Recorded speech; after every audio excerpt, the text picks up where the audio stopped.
Good afternoon. I am excited to introduce to you Dr. Christine Holt. Dr. Christine Holt currently serves as Chief of Staff of the University of Missouri System.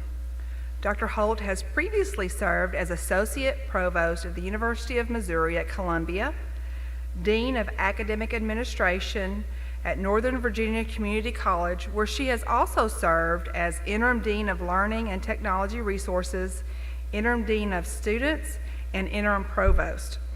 She also has served as the Executive Director at Catawba Valley Community College, Career Development Coordinator at Cuyahoga Valley Career Center, Human Resource Development Coordinator at Montgomery Community College, Site Coordinator and Workplace Literacy Instructor at Randolph Community College, and Workplace Literacy Instructor at Central Carolina Community College, and an attorney at law.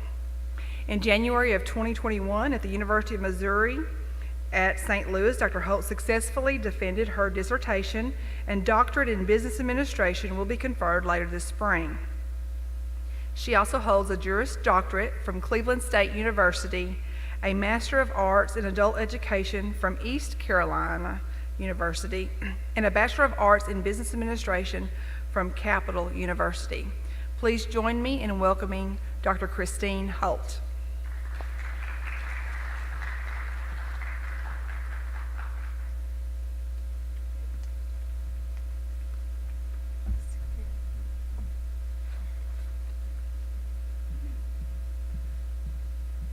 Good afternoon. Can you hear me? I hope you can hear me.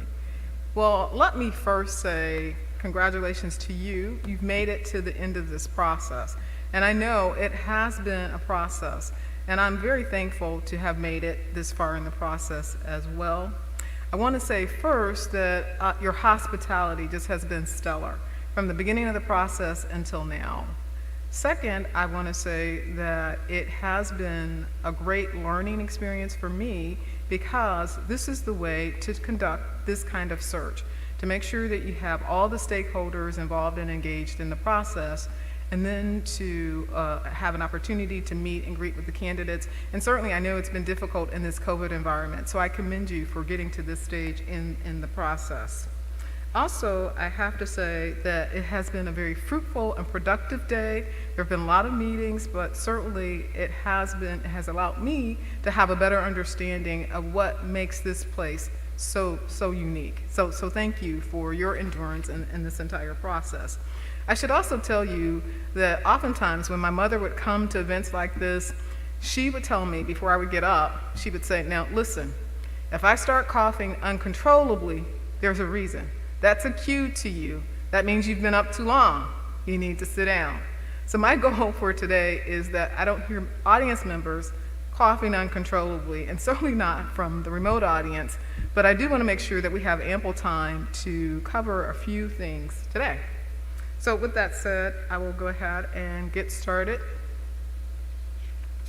So the thing that you should note here is this.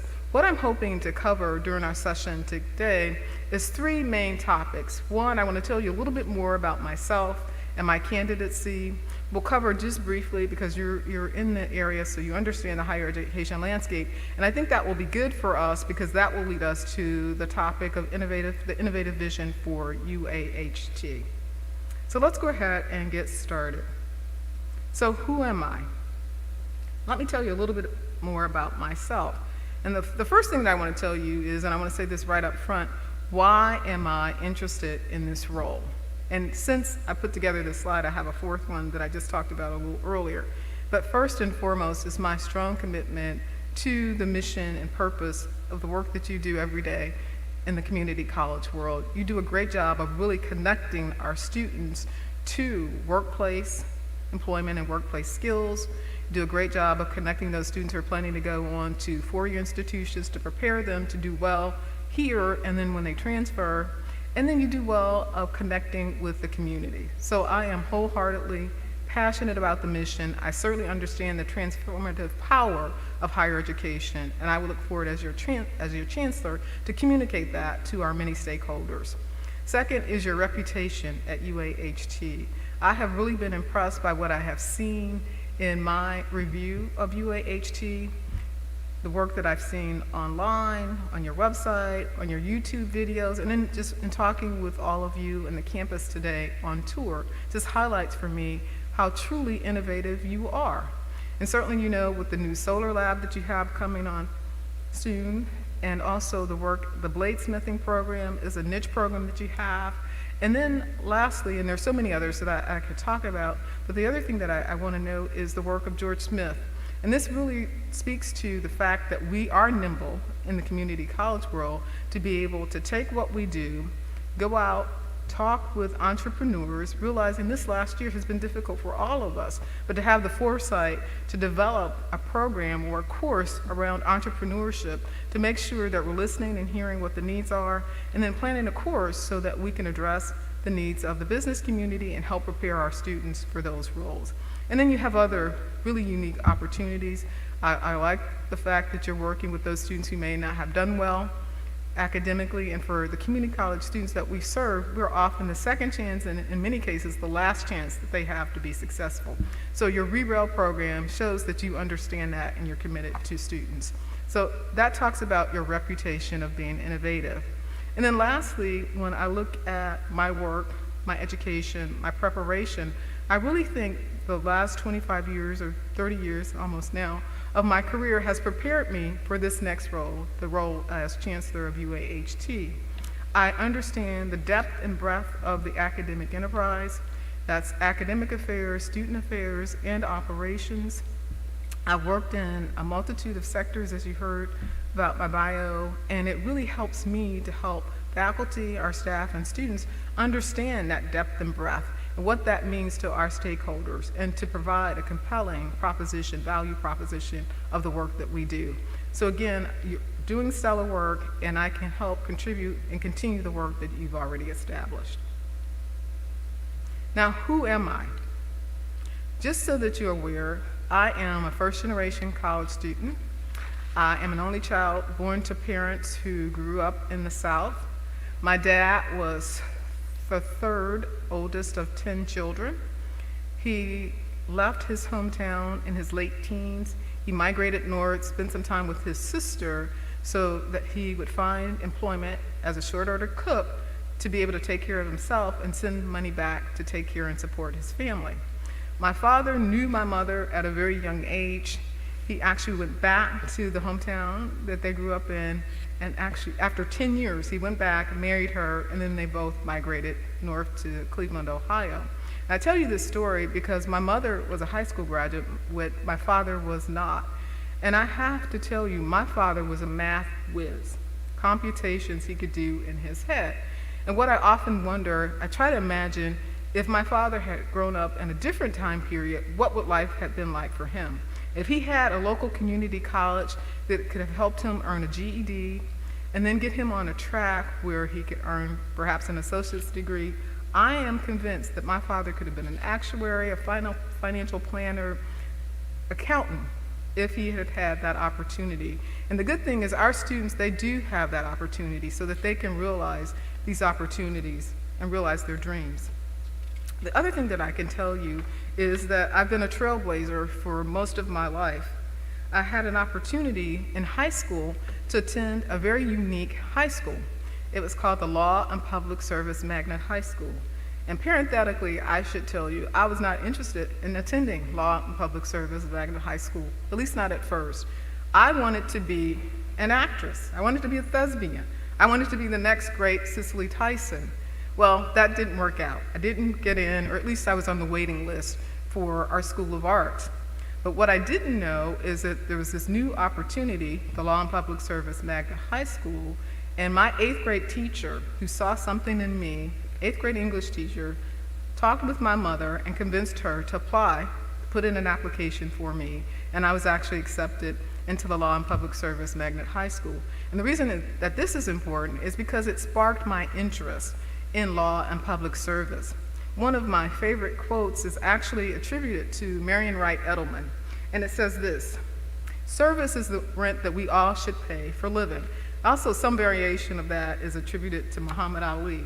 But what that says to me is law, public service, and I've had an opportunity to work in both areas, is something that's near and dear to me, and I know my passion, I know my vocation, I know my calling. So I'm very thankful that my teacher was a lot wiser and my mother was a lot wiser than I was certainly at that period in my life.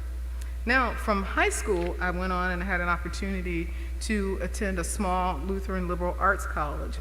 And while there, after graduation, I actually took a job in a bank. And my position, or my office, was located adjacent to human resources and talent development. And the reason that that is important is because I thought at that point, what a really unique opportunity, a phenomenal opportunity one would have to work in talent development. Because you're selecting the talent for future generations, or to make sure the survivability, or ensure the survivability of an organization. So I thought, well, this is a really unique opportunity. From that, I decided to go back to graduate school. And I was planning to go into corporate organizational and development and training, talent development, but for a capstone course that I took in the last semester of my studies, and I had an opportunity to do my internship at a community college. And it was there where I found my passion. I had an opportunity to work with the college president, and he shared with me the beauty of a community college. For so many students, it's the only opportunity or the last opportunity that they have to earn a college degree and to find marketable skills and a living wage. So I thought, well, that's a really unique opportunity, one that I had not thought of before. And after that experience and upon graduation, that's when I first entered into the world of higher education as a workplace literacy instructor, and it was on the workforce development arm. And the really unique opportunity that existed there was, even though I worked for Randolph Community College, my employment was at a local business. It was Burlington Industries. It was 4 colleges that came together and 2 workplace sites. And I worked at Burlington Industries, and part of my work there was to do an assessment of the needs of the employees, particularly at frontline level positions, build the curriculum, and then to teach the students. So that, again, that just sparked my interest from that internship to my first position in higher education. I won't go through every single position here, but I will tell you that, as I said, since my high school days, I've always had a passion for legal affairs and political matters, so I shifted gears and I attended law school. And I was a non-traditional student at this point. Early on, I was a traditional student, non-traditional student, which allowed me to understand some of the needs, which allows me to understand some of the needs of our students. Being older, I was married at that point, had financial obligations, but I was determined that I was going to do this. So I went to law school at night. When I first started, I had a part-time position that moved into a full-time position. I don't know what I was thinking of, Vice President Thomason, to take on a full-time position in law school at the same time, but I did. And as I said, that just imparted upon me and to me the importance of the value of an education, the importance of knowing that you can develop skills that will allow you to get through those challenging times. And often, many of our students are in that same boat where they have many obligations that they're trying to get through and trying to be successful at all of those things. And then I won't go through all of the other positions that you've heard about. I will tell you that I do believe in community service, and I pride myself on being a servant leader. But there are times when you have to make decisions, but I want to make sure that I get all the input from all the stakeholders and then make the best and most informed decision for the institution. I am a sports fan, talked about that earlier, and I love to travel. I love to travel both domestically and internationally. Of course, this past year with COVID, I've also learned that I like to stay home. It's all right to stay home from time to time, but I'll be glad when we can start to travel again. So one of the things that I want to talk about is what prepares me for the role of chancellor. And I went through, and certainly you heard this in my bio, some of the positions and some of the key things that I've learned that I think would really behoove me to share with you so you can understand why I think I'm prepared to serve in this role of chancellor. So one of the first things that I'll say is chief of staff. Let's start there. People are not really sure what to make of that chief of staff position. I get the question all the time. What does that really mean? What do you do in that role? And some of you have heard me explain it today. The beauty of that role, at least as it's set up in my current environment, is it allows me to work hand in hand on a daily basis with our president. And right now, our president, and this is a permanent change, our president is the president of our system, and he's also the chancellor at one of our campuses. And I get to work hand in hand with him to operationalize our mission, our vision, and strategic priorities. I work with the cabinet in terms of strategizing, making informed decisions, and then enhancing the flow of communication. I also have found it very helpful in working with and being the spokesperson for our president and chancellor with internal and external community groups. I've been able to form alliances, to build partnerships, and all of those things are important and certainly would be important for the role of the chancellor here. In my role as Dean of Academic Administration, I directed multiple activities for the provost, including access and student success. In my portfolio, I had enrollment management, so I understand that. And I developed a reputation as a great problem solver and utility player. So those are all things that you need to be and need to understand, particularly as chancellor. You need to have an understanding of what the issues are, what the problems are, and then to be able to pull together and bring together a team to look at and come up with solutions based on those problems. And then the role that's most akin to this role is I served as interim provost for the Manassas campus when it had about 5,000 students, so a few more students than here. But the beauty of that role is it really was, the interim provost was akin to the chancellor in that you served as the chief administrative officer and also had the obligation and responsibility to serve as the chief academic officer as well. And then my legal career. I tell people all the time, every day, I use my legal training. It's everything from looking at contracts to making personnel decisions and grappling with issues, to understanding the importance of working with our legislators when we're shaping policy and looking at legislation. So that has come in handy for me in the work that I do and working in the chancellor's office specifically, and I think it would also come in handy as a specific skill set that would be of use in the role of chancellor. Now, I put this in just so that you are aware, that I'm aware of what the competencies and skills would be for someone who serves in the role of chancellor. And what I can tell you here is that there are 9, for those of you who are familiar with the American Association of Community Colleges, there are 9 or so, maybe 11 competencies that chancellors, current sitting chancellors, and they've modified this recently in the 3rd edition in 2018 to include, these are the skills that they're looking for in chancellors and presidents. And all of these, if you look at them, they're pretty overwhelming. It almost seems like you're looking for somebody who can walk on water. Well, the beauty of it is the chancellor cannot do this alone. The chancellor has to work with and engage many others, faculty, staff, the cabinet, to make a lot of these things work. And I'll just pick a few in the interest of time. Organizational culture, and that's what I talked about earlier, being devoted to and committed to the mission, the vision, and the priorities, the strategic priorities. Governance, institutional policy, and legislation. That's looking at shared governance, and I can tell you that I am a firm believer and will foster shared governance. It's very important. One of my very first roles as the chief of staff was to work with and modify our policy and codify that in our collective rules in terms of the role of the department chair. And for us, the department chair is such a critical role because it's that role in between the faculty and administration. And we wanted to make sure that we gave it enough oomph that it really had enough oomph to make decisions. And so what that meant was we made the change, and I drafted the change and the amendment in the collective rule, but even more importantly than that was to socialize what does this mean and what will this look like for a campus. So the work that we did, or what I decided to do, was to make sure that we were socializing this, embedding it with our population, our stakeholders, and the stakeholder that was going to be impacted the most, our faculty.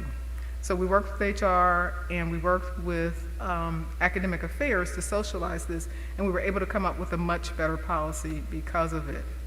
Other things just to note here, fundraising.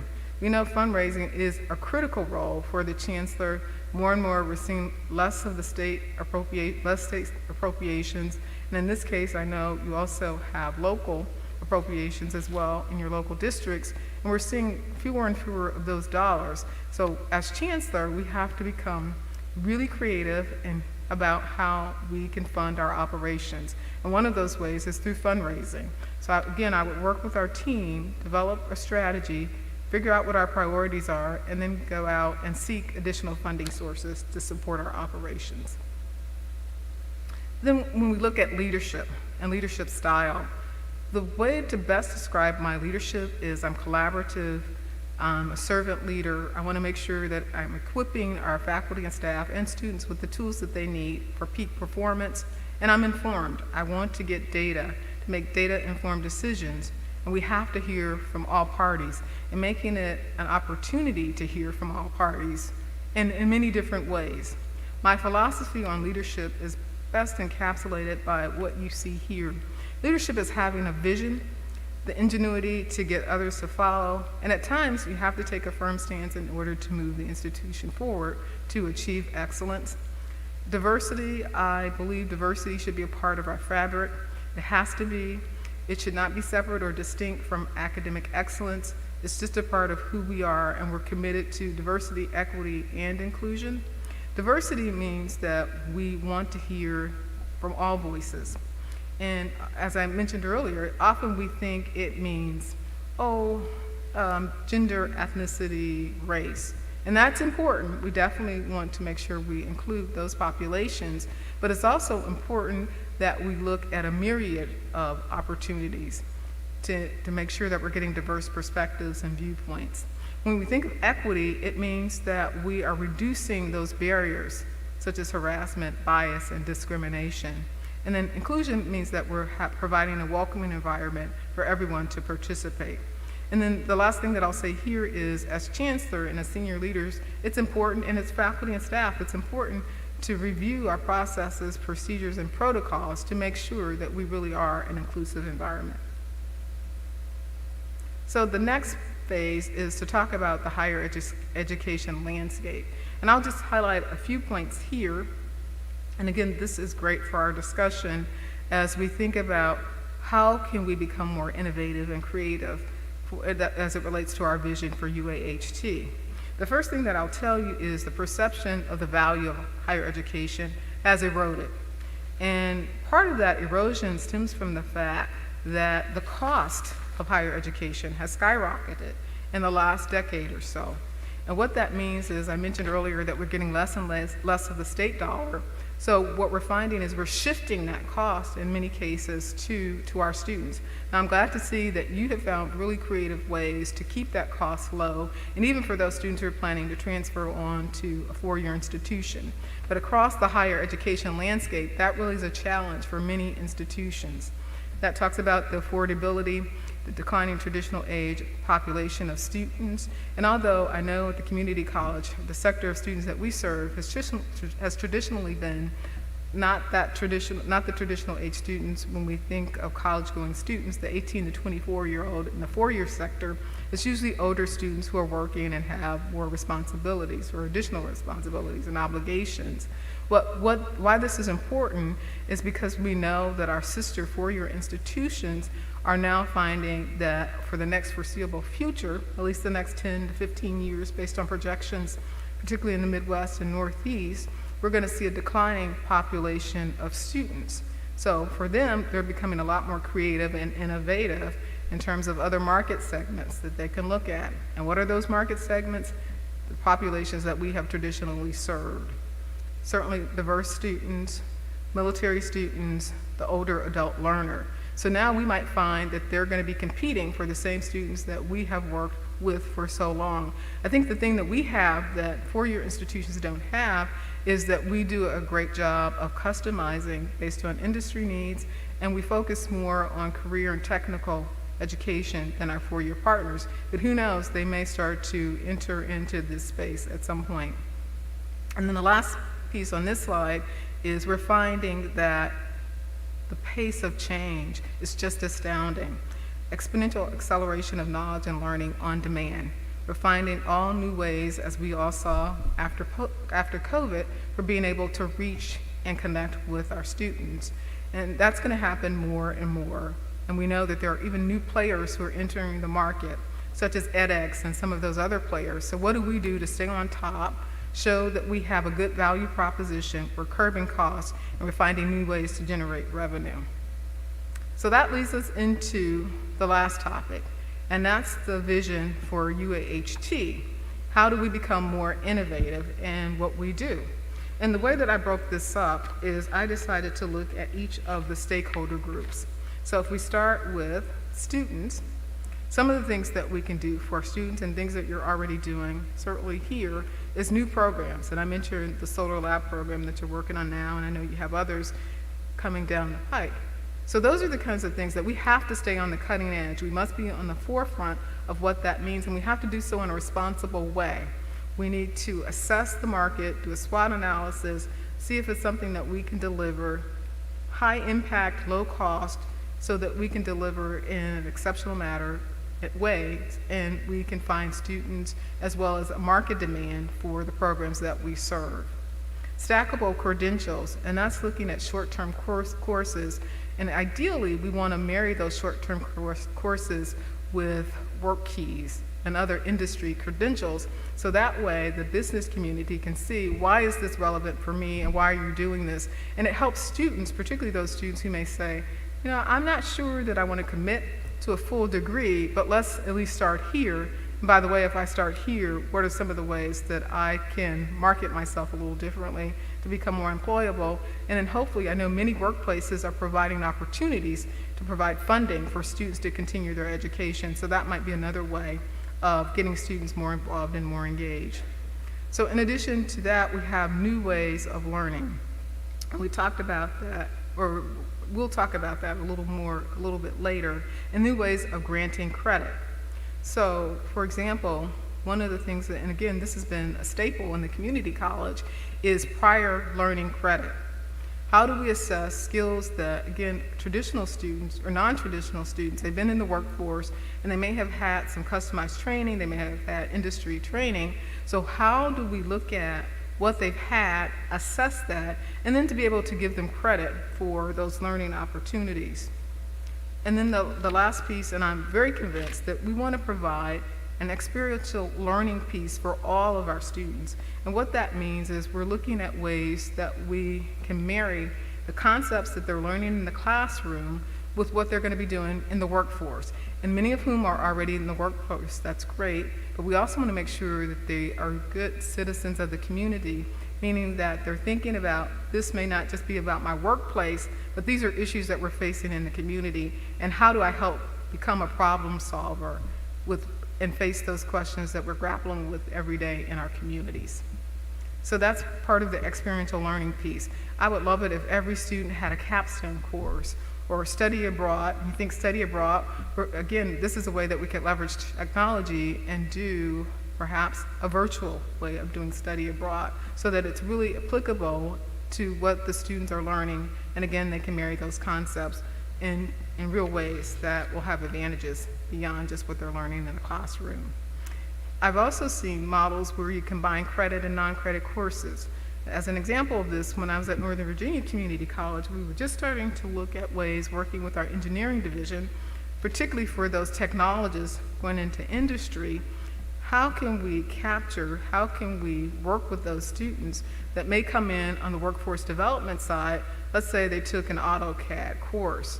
So how can we look at what they learned, again, assessing learning, what they learned in those courses, look at how that stacks up to what they could be learning if they were in one of our programs or one of our short-term certificates, and then find a way, an entry point for those students to move from the credit or non-credit to credit, and vice versa, just depending on the needs of the students as well as the business community and other employers. And then, as I talked about new ways of learning, we're finding that our students, again, because of COVID, we're adjusting to make sure that they're staying connected. So we can look at options such as learning via Zoom, Panopto. I mentioned this earlier. Panopto allows for the flipped classroom to be effective. What that means is, as faculty members, you can take your lectures ahead of time, put them on Finalist, which is just a software brand, and allow students to access them. And the goal is to have them access, if you're in the flipped classroom, have them access those materials, and then you can come prepared in the classroom or in the virtual classroom, be prepared to talk about those concepts and how to apply them, and then how to help our students if they're struggling with those concepts. So there are many ways, and there are many new players into the marketplace. We're seeing not just the traditional sources, as I mentioned, when we think of higher ed, not just proprietary sources, but new business models from CourseX and edX and Coursera that are moving into the marketplace, and they're coming with their own tools to engage learners as part of the process. Then the next stakeholder group is faculty and staff. So for faculty and staff, it's important that we become more creative and innovative in our professional development plans. We know that for many of our faculty, they come prepared and they know their discipline. They know the work that they've been doing for 25 years in the business community. But what we can help them with is to become more effective teachers. And really, that's our niche as a community college, is to be effective teachers working with our students. So it behooves us to have centers for excellence in teaching and learning. It behooves us to have access to resources. Maybe we partner, because it can be expensive, but maybe we can partner with other sister institutions to be able to provide those resources so that they have access to the most effective, or those that we consider the most effective and best practice in teaching and learning. The other idea here is, and again, as a result of COVID, I think we've seen more and more of this, is for faculty to be able to work together on student learning outcomes and pedagogy. And that allows faculty to work together within disciplines and across disciplines. When we talk about staff, a lot of those same things are true. And I will say, for staff, it means that we're finding ways to keep them engaged, because a lot of our staff, they're the front line and working with our students, and we know that. So we want to make sure, again, whether it's faculty or staff, we want them to be peak performers and engaged and have job satisfaction. And one of the ways to do that is to make sure that we offer those same opportunities to go to conferences. Now, I grant it is difficult in this type of environment when resources are very scarce, but we have to do that if we want to continue to grow our workforce and have people who are engaged with their positions and can help our students navigate the process. The other thing that I should tell you about professional development for faculty, I didn't mention industry exchange programs, and that allows our faculty to go out into industry and then be able to take those concepts and put them back into the classroom, and then allow those leaders to be able to come in and serve as speakers and mentors and other ways to impact the curriculum. Community service. I believe it's very important for us to be good partners in our community, and that's for faculty and staff. As the Dean of Academic Administration, I took time, because we are in the community, so I wanted to make sure that we had a model, and we were modeling for others within our institution, and also that we were showing that we were good partners in the community. So I actually took a group of our staff members out to do community service, and we had selected, and we came together as a group, we decided that we wanted to help a local early childhood place, because they were having some difficulty, needed some things painted, needed help with organizational organizing closets and classrooms, and then they also needed people to be able to read to the students. And based on the talent and interests of our team, we went out and we did that for a day. And that was good professional development for us, because it helped us to understand what are the issues, what are the things that our local community is grappling with, and then how we can use our skill set to make sure that we're honing the skill set and working with those other entities to make sure that their leaders and that their teachers, in this case, had what they needed to be effective. Other stakeholder group, business and industry. There are some key things that we can do with business and industry. And for business and industry and other community stakeholders, again, they can serve as mentors, sponsors, advisory board members, employers, and help with building the curriculum. And I will say, with Training Futures, there are three distinct examples that I'm providing here. Training Futures allowed us to see that there was a community need, actually a workforce need. We had IT employers who were having difficult time finding qualified and skilled employees in the IT field, which was a very high-paying position, role in the community. So I brought together a group to tackle this issue, brought together family services because they could help us identify those who were underemployed or unemployed, brought together another sister community college campus because we could provide the courses that would lead to certificates that were valued by our industry partners, which would lead to internships, which then if they were successful could lead, and in many cases did lead to full-time employment. So that created a win-win-win for all of our stakeholders. And as I've mentioned, I think, well, I know the role of the chancellor is to look for, to be visible, be entrepreneurial, and look for those opportunities to create win-win-win across the board. And in this particular case, it did just that. And the only way you can do that is if you're visible, you're attuned to what the needs are in the community, and then you're coming up with and helping problem solve and broker those solutions, and then bringing in the team to help operationalize this. So it's important that when we're out in the community, in order for our reputation and credibility to stay intact, we have to make sure that we deliver what we promise. Otherwise, we're in jeopardy of losing our credibility, and then it's hard to form those alliances that we need and those partnerships that we need. Two other examples, Navy Federal Credit Union. Here is an example, Navy Federal Credit Union, Fairfax County government, municipality in Northern Virginia. We found, again, working with employers for Navy Federal Credit Union, we took our courses to Navy Federal Credit Union, which allowed them, because as you know, full-time workers, they were working 40 hours a week, it was difficult for them to leave their jobs 5 o'clock and then with traffic in Northern Virginia, it was difficult for them to get to campus for a 6 o'clock class. So to address this issue, we were able to have faculty go on site at the workplace and deliver instruction there. On the other hand, for Fairfax County government, the Fairfax County government decided that they wanted their employees and our students to have an immersive college experience. So they allowed their employees, our students, to come on site on Fridays and spend the whole day for 2 years, paid them for 2 years to earn a credential. And again, they wanted to be supportive of their employees and wanted to provide career paths and social mobility for their employees. Just a few other stakeholders, and I won't go through all of these, but K-12, Secondary Career and Technical Education Career Center, which you're already doing. And I will say it's also dual enrollment, concurrent enrollment, summer bridge programs, and even starting earlier than high school with career camps and Kids for College, so that we're exposing our students to the possibilities, both in education and then what they can do once they leave here. Other community colleges, there are certain programs in certain areas where it's difficult to find faculty. And one of the ways to address that is to share faculty and share resources. And we can also do this with staff as well. When you're finding that it's hard to find people to do business processes or processing transcripts, there are ways that we can do that in a way that will benefit all institutions and our students. Looking at universities, so our four-year partners, how do we work with them? Again, the same thing is true with our K-12 partners. How do we work with their faculty so that they understand when they get to us, these are the concepts that we'll be covering. Here are the student learning outcomes. Here's our curriculum. Here's our placement test. How do we help them help our students? And that goes the other way too for those students who decide to transfer. How do we partner with them to make that a seamless transition?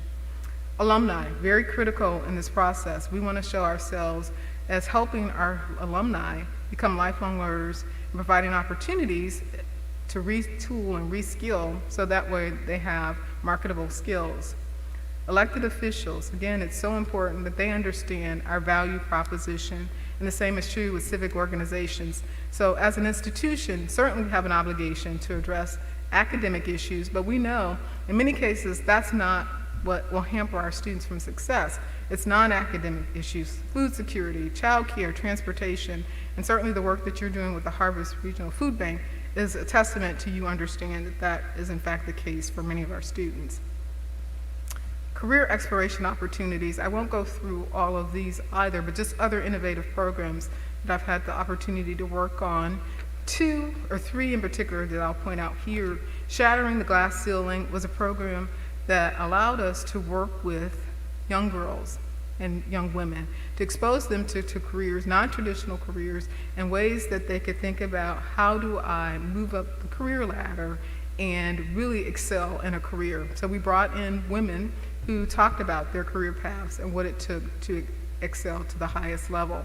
Project Graduation I'm really proud of because it allowed us to work with students who had done a great job, and we wanted to celebrate their success of completing college, but for the fact that they didn't have any money, they weren't going to be able to attend graduation. So I sought partnerships and sponsorships from our deans of students from all of our campuses and others to be able to purchase the graduation regalia. And then we asked them to pay it forward and asked others if they would return their gowns or turn in their gowns so that we could do the same thing for other graduates in subsequent years. And that actually really took off, and we had students asking for that. And the last thing here is the Center for Academic Assistance. And this was a one-stop shop, and it grew out of a need. Looking at our data, we were finding that our students were having difficulty and were having to go to multiple areas to resolve academic issues. The other piece that we found from our research is that students were grappling with what we call gatekeeper courses that were preventing them from being able to get out of developmental math and English. So we allowed students to come in the center, and then we would find ways to problem solve for them. So for example, the center would be able to get them to support services if it was an early alert system, if it was to mandatory advising, if it was to help them find a concierge model, which now you can do through technology to make sure that we're staying connected and making sure that our students are successful. And then in terms of the other piece of the courses, the same thing is true. We were able to partner with our divisions to make sure that we were finding resources and technology resources in many cases to help solve issues related to their academic performance. So what is my vision for UAHT? This is the vision that I have for UAHT, that we will become a national model in academic excellence and student success, and a paragon of innovative excellence. That's pretty broad, but that's the hope that I have. And I believe working together, faculty, staff, students, community, elected officials, and many stakeholders, we can actually realize this vision for UAHT. I'm convinced of it. So when I look out in the audience and when I think of the vision that I have for UAHT, I think about and I can envision walking across campus in the student center, let's say. And in the student center, I can see a room full of diverse students who are sitting together and all talking together and learning from each other. I can envision, if this is where you hold graduation, and I believe it probably is on your campus, I can envision serving as chancellor and being the cheerleader as students walk across the stage, because we've been able to do this for our students. I can envision for UAHT that for the community, we are known as the place where you want to go and get your employees because they're the best in town. That's the vision, that's the hope that I have for UAHT. And then what does that look like? There are ways to do that. So that's the vision, and here are the goals. And some of these are just to encapsulate and summarize the things that we've already talked about or I've already shared with you. To increase access for underrepresented and underserved students, improve retention and completion of students, provide all students with experiential learning, help students develop technical expertise, interpersonal skills, and the ability to learn how to learn. We know from our research that many of the jobs that we perhaps are training our students for, they may not exist. So they need the ability to be able to be quick studies, to learn new skills, and then to be adaptable. And those are the kinds of skills that we can help our students learn. To produce civic-minded students and graduates, provide graduates with marketable skills to enhance their social mobility, and provide adequate resources to help students succeed, financial needs, meet their tutoring needs, and through technological tools. The other thing that I should have mentioned earlier is when we're looking at new ways of learning, we know things such as gaming and AI, virtual assistants are really critical to help our students navigate this new environment, the new frontier, if you will, in higher education. And those will be things that we'll want to put in place. Going to cost money, so again, that's where our fundraising will come into play to make sure that we can do that. And we want to do so and maintain our affordability. We want to provide workforce training to sharpen and refine skills of employees. We want to strengthen our relationships with all of those populations that I talked about earlier. We want to offer cultural, educational, and social programming in this venue and others to the communities we serve. We definitely want to show we are good partners and can help solve problems.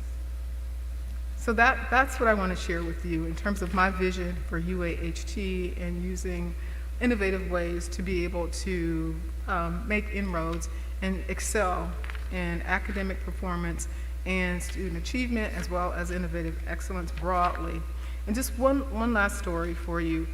I heard a sitting community college president say when he was at the point of taking on community college presidency, he had a mentor who was a president, and he gave him a piece of artwork. And on the artwork, the inscription read, "You are not superfluous and you're not deficient." And he said, I didn't really understand what that meant, so he asked the president. And the president said, "That's what I think of you. That's what I see in you. That's why I think you're going to be a great president or leader of an institution." Meaning you're not superfluous, you don't think more highly of yourself than you ought to, and you're not deficient. You know your worth. You don't think you're less than anyone else. You want to do a great job. So if that means you need to roll up your sleeves and you need to work on whatever the project is, you need to unload boxes, whatever the case may be, you're willing to do that. Your sole goal is you want to make a difference in the lives of your students, your faculty, and staff, because you understand the long game. You understand what that's going to mean to the students in particular, but also to the faculty and staff with having satisfying work. And I also echo that. I want you to know if I have the opportunity to become your chancellor, that's my mantra as well. I want to do work, good work, meaningful work, significant work, so that we are meeting the needs, particularly of our students, but all of our stakeholders. And I am excited about being here, and I look forward to answering any questions about my candidacy. But the one thing that I want to leave with you is that I'm excited. I think I've been prepared throughout my career that I could help you reach the next frontier in your quest for excellence.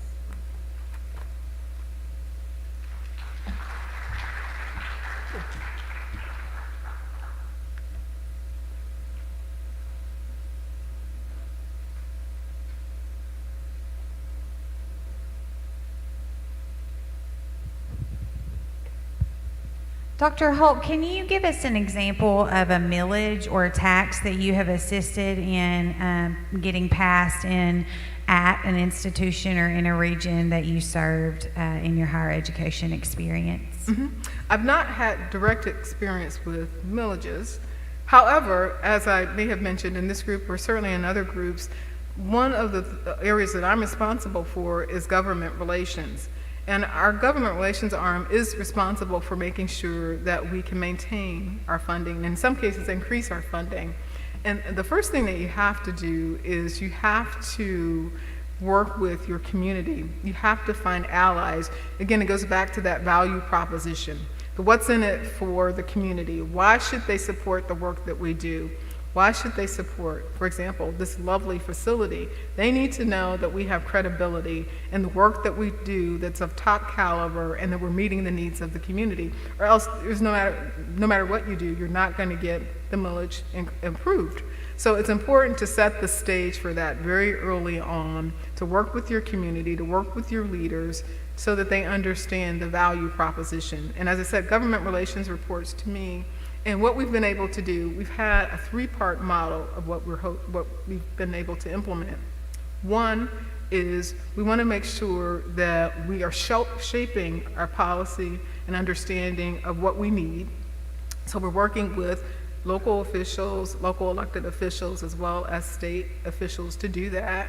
Two, our strategy was to make sure that we understand relevant legislation or things that are going on in the community and how we can help solve those challenges, and then making those elected officials, making the residents and the citizens in those communities aware so they can be our spokesperson That's the other piece of what we do, is we find others. Because obviously it seems self-serving in some ways if we're the ones making the request or sharing why it's important. And then third, we also are looking for ways to, so we want to maintain our level of support. And this year we were very fortunate in that, and unexpectedly, given the environment that we've been in, we were able to maintain or actually receive funding, very rare, but one-time funding for maintenance and repair.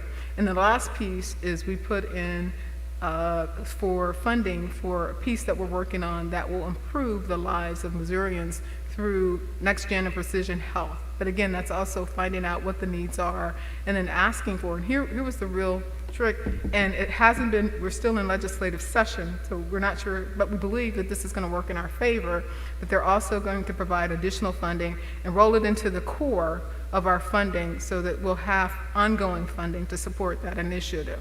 But for the work that we had done, the work of our president and our legislative team, and having that strategy, we would have never been able to get that done. And I suggest something very similar for the, I think the question that you're asking, how can we make sure that when we do the ask that, and there's no way to make sure, so let me be clear about that, but it's more likely that when you do the ask, that people are more receptive and willing to go with you and support the ask.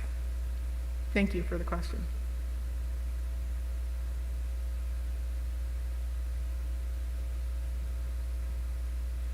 Good afternoon and welcome to Hempstead County.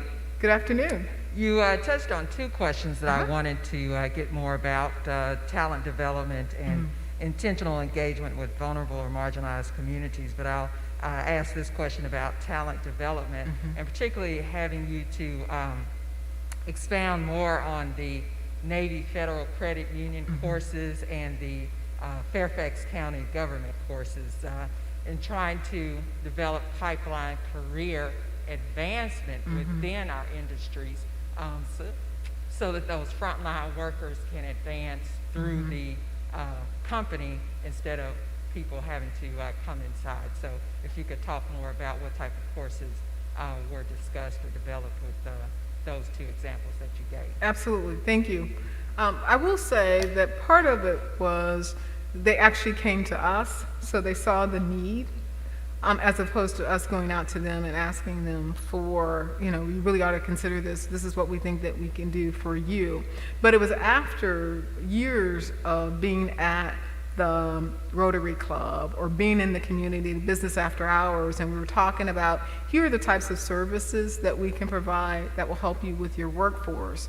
And then they actually came to us. Navy Federal Credit Union came to us and said, you know, this is something that we see and we would like to offer this opportunity to our employees. What is it that you can do? So then we started to question them about what is it that you need and where are you seeing gaps in the workforce. So we did a needs assessment working with them, and then we were able to pair that with, here are the courses, and more specifically, here are the programs, here are the certificate programs, depending on if a program, and working with supervisors was also key because they could tell us more about the employees and what they really needed to be successful.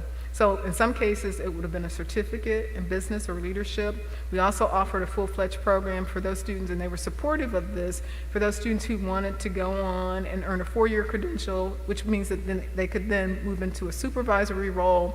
So it's just based on the needs assessment that we did, working with the senior leaders, working with the supervisors, and then getting the employees engaged and involved. And quite frankly, many of them were very happy that the organization, in this case Navy Federal Credit Union, wanted to take such an active interest in their career, and I think that helped them with retention, lessen turnover, all of those things, so the employer understood the value of what they were doing and how it would impact them long term and hopefully impact the satisfaction of employees long term.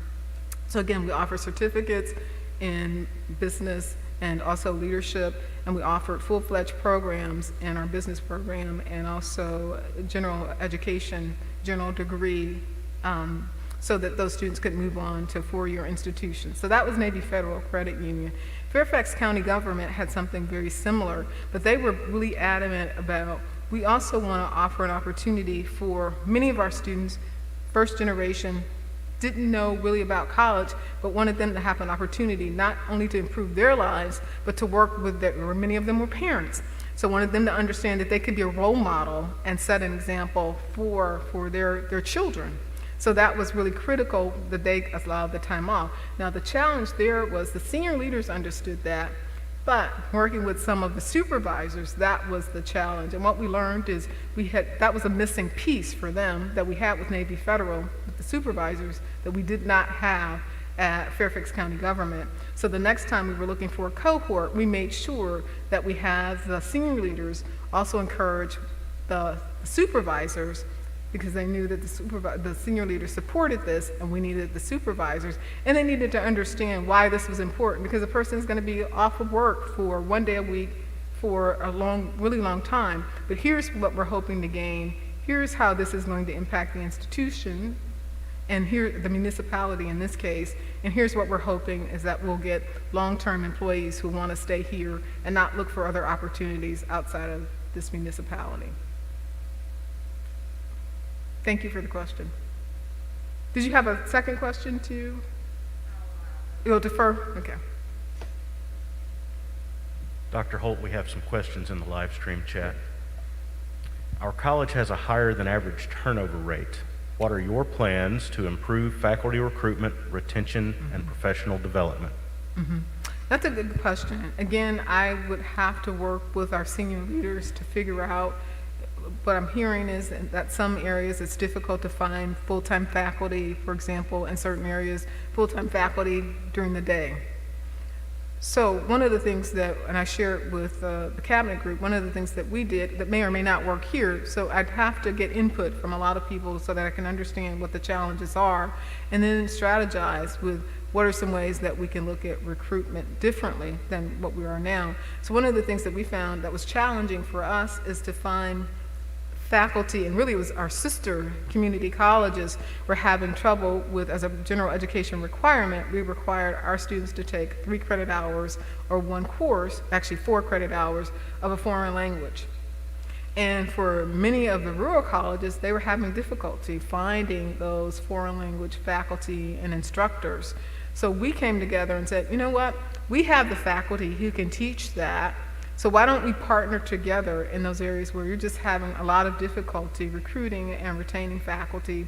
You're finding that, maybe some other organization, for example, if you're looking for faculty, maybe your K-12 school district is paying more than you are. So as part of my role is to look at what are the challenges, what are the problems, and then how can we address those with innovative and creative ways? How can we address those with making sure that we're paying people in an equitable fashion, and so that we are showing their value and their worth to the institution. But those are not short-term fixes by any means and short-term solutions. We have to continue to work at that, and we need to do that working collectively with the chancellors from across the system, both at 2-year and 4-year, working with President Bobbitt and working with all of you, and continuing to share what the compelling proposition is, and to share if we don't do that, how is that going to impact our region? What will be the adverse effects if we don't take that kind of stance in our community? And we certainly don't want that to happen.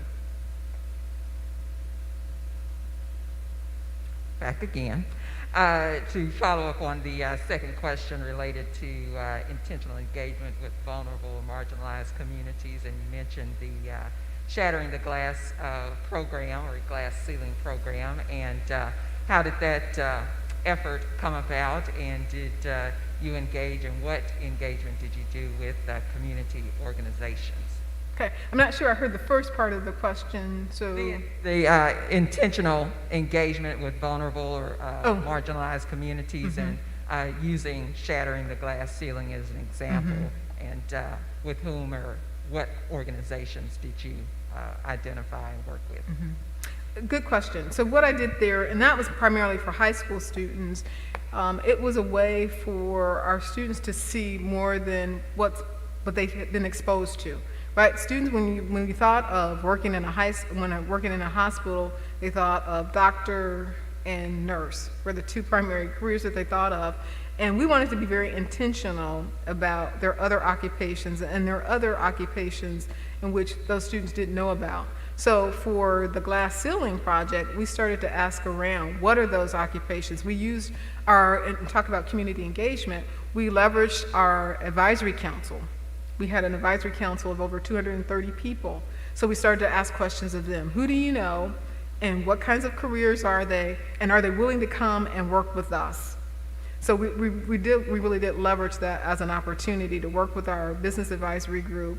And then we also were very intentional about the students that we selected. We worked with certain groups of students. We worked with our students with disabilities. We worked with others that were vulnerable populations, and we wanted to make sure that we were exposing them to the careers. Number one, we wanted them to know that things are possible. More than what you can see, more than what you know, things are possible. And here are the opportunities. Another thing that we did, we required all of our junior students to do job shadowing, and that gets to the point of the hospital, right? You think of doctor and nurse. Well, we had a student who actually did job shadowing, a junior, and he wanted to be in radiography, I think. Well, he went, and he absolutely hated it. He's like, I didn't realize that this was what this would be like. And he had a really good person that he was shadowing, because took the time to engage and talk about, well, let's talk about what your interests are, what your abilities, what your skills, and let's get you to someone else who works in a hospital, because it's almost like a small city in terms of the careers and occupational choices that you could have. And so, but for that experience, this student was determined that he wanted to work in radiography, and then decided, this isn't something I'm interested in. This is not an area at all, and I'm convinced that he would have gone through a lot of effort, paid a lot of tuition, and then come out at the end of that and say, this isn't for me. So we have an obligation to our students to help them understand what are the options, both at entry level and more senior levels, so that gives them something to aspire to. This is what I could be. I just need to see that there are options available. And then we wanted to expose them to people who look like them. So if you have a physical disability, we were intentional to include people like that. We included women, we included other minorities, and I was glad to see on your website for nursing, you have a non-traditional student. You have a male student there. So it's important that people can see in these career options that there are fields, there are places for me, and the only way that can happen is to engage people who look like them, or think like them, or have those perspectives, and then to be intentional, and then to leverage the resources that you have in the community to help you operationalize that particular vision.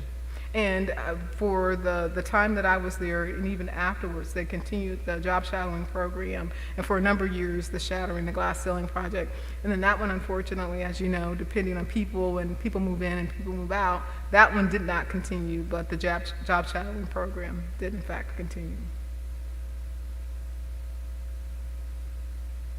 The other thing, I'll stay on this one just a little bit in case I've not shared it. Other things that we are doing currently, because I serve as interim chief diversity officer for our system, and we're looking at ways and being intentional and strategic about our approach to diversity, equity, and inclusion work. And I'm proud to announce to you that this coming fall, we're putting in place onboarding modules for all of our faculty and staff. And it's more than just check the box, yes, we've done it, yes, we've done it. But we really want to hold people accountable. So we've asked all of our deans to put together their diversity plan. What does that need to look like? And again, it can be, depending on your discipline, depending on your field, there are several different ways that you can craft it, different perspectives, different viewpoints, but having some intentionality, and then holding them accountable. So holding them accountable means that we're working with the chancellor to hold the provost accountable, then to hold the deans accountable, and then to hold the faculty and search committees. That's another piece of the work that we've done. We've required implicit bias training of all of our search committees. You have to go through it. And another layer to that is we have charged with HR. We're looking at the candidate pool. Now, of course, it's self-disclosure, but based on the limited information that people will disclose in the application process, we'll ask our HR representative to look at it and say, is this based on some metrics that we're looking for this particular field, or for this particular search? Is this diversity? And if not, we'll go back and say, you know, I think we have some more work to do here. So being very intentional about our practices, looking at our pedagogy, are we having diverse perspectives? Is it embedded in the curriculum and our teaching and learning outcomes? And we have to do that. We owe that. We have that obligation to our students to make sure that we are preparing them for very diverse perspectives, because we know that that's what they're likely to encounter in this new global frontier. So those are just some of the things, a few of the things that we're doing in an intentional manner to move the needle when it comes to diversity, equity, and inclusion.